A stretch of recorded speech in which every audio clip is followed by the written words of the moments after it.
Mattia Veronese, c'è? Ecco qua.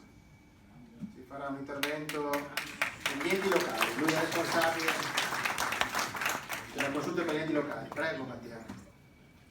Già adesso è sindaco del comune di Noventa Vicentina, consigliere provinciale, vicepresidente del distretto est del comitato di sindaci e basta. Per il momento basta. Prego. Ma soprattutto collaboratore di Saggio Bellato, e quindi lo ringrazio per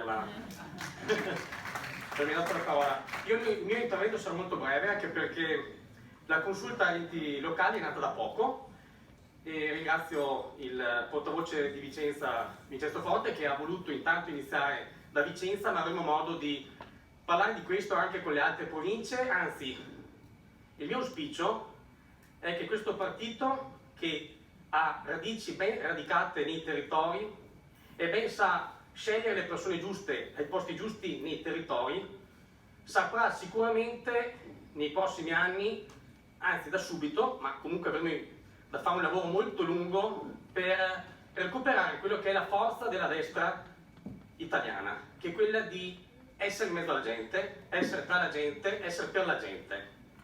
Quindi io ringrazio intanto il partito a livello qua veneto, soprattutto per la capacità di far forte delle proprie radici partendo dalle consulte tematiche, e quello che è stato detto poc'anzi è importante soprattutto per noi amministratori, avere la consapevolezza che c'è un partito alle spalle che ti insegna a fare politica, ti insegna ad avere punti di riferimento, ti insegna a capire che non puoi essere da solo e soprattutto non puoi essere un tuttologo, ma devi affidarti anche a chi sa qualcosa in più di te. E quindi, siccome la politica deve anche essere basata sulla consapevolezza che tutti insieme si deve fare squadra per arrivare a dei risultati, tutti insieme si deve avere anche l'umiltà di ascoltare chi ne sa qualcosa in più di noi, soprattutto su tematiche specifiche.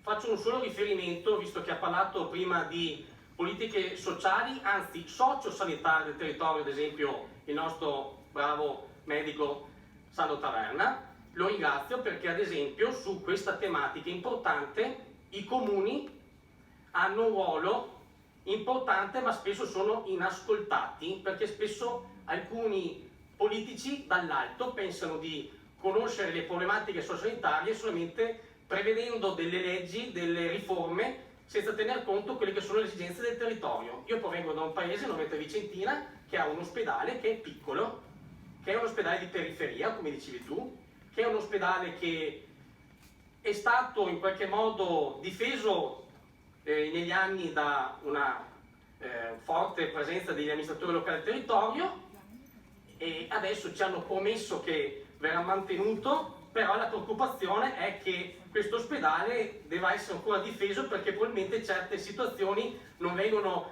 ascoltate, perché l'ospedale non è solo l'ospedale, ma c'è anche tutto un settore attorno all'ospedale che è il sociosanitario. Non si parla più di sociosanitario sociale sulle spalle dei comuni, che vuol dire prevenzione, che vuol dire affidare all'ULS determinate competenze, ma che sono ovviamente poi a carico dei comuni come spese. Ecco, siccome tiriamo fuori tanti soldini come comunità, è giusto che ci sia anche un ritorno poi sul territorio, e non solamente per quanto riguarda l'organizzazione nuova delle ULS, ma appunto perché c'è una nuova organizzazione delle ULS ci deve essere anche un maggiore ascolto degli amministratori locali. Quindi mi preoccupano certi politici quando vengono a parlarci, soprattutto in campagna elettorale, e poi magari non corrispondono le parole ai fatti. Mi preoccupano quando si parla di schede elettorali in campagna elettorale, magari aspettando che ci sia il cambio della guardia di varie amministrazioni comunali, sfruttando l'elemento ospedale o sanità o sociosanitario per fare della propaganda. Adesso, visto che siamo invece in una fase in cui dobbiamo guardare, noi come amministratori comunali, visto che 90, ma tanti altri comuni del territorio del Vicentino e del Padovano sono stati già elezioni, erano rinnovate, abbiamo 5 anni davanti, si spera che questi politici poi abbiano anche il coraggio di mettere in pratica certe cose, ci sia anche la volontà anche magari di rivedere certe politiche sanitarie sul territorio.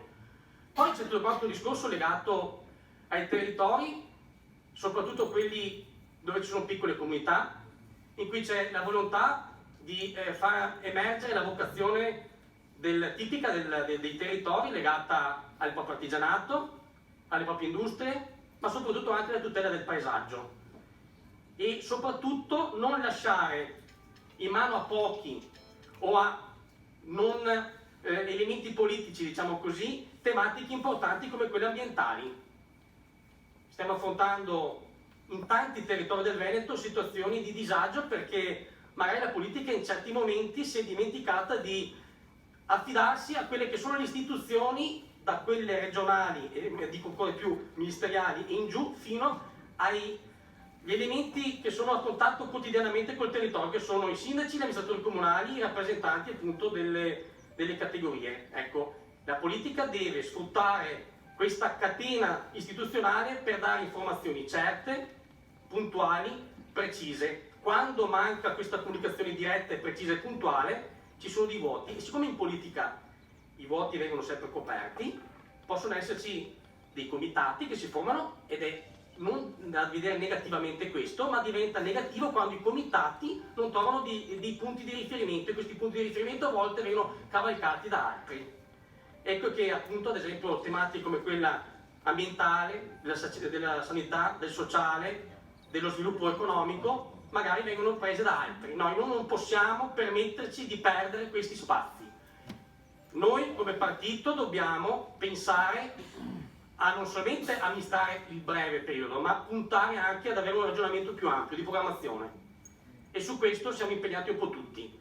E credo che quando c'è questa volontà e questa capacità culturale di comprendere che l'amministrazione parte da un ragionamento politico più ampio, quando c'è un partito alle spalle che non va a mettere per forza in ogni caso, in ogni dove, il proprio simbolo di partito, ma prima di tutto sceglie le persone, quelle valide, quelle che sanno portare a casa consenso e che sanno poi anche trasformarlo in una volontà politica di trasformare un consenso poi anche in partecipazione. Ecco che nelle piccole comunità, sotto i 15.000 abitanti, ad esempio, il nostro partito non si è svenato ad avere a tutti quanti i costi il simbolo, perché i simboli ce li portiamo noi addosso con la nostra faccia tutti quanti i giorni.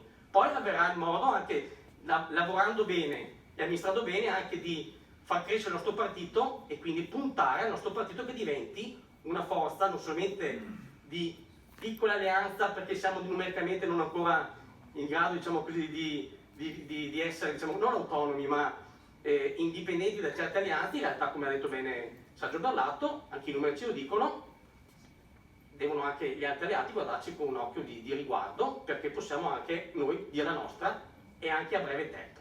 E quindi, per quanto mi riguarda, vi ringrazio per quello che state facendo in tutti i livelli.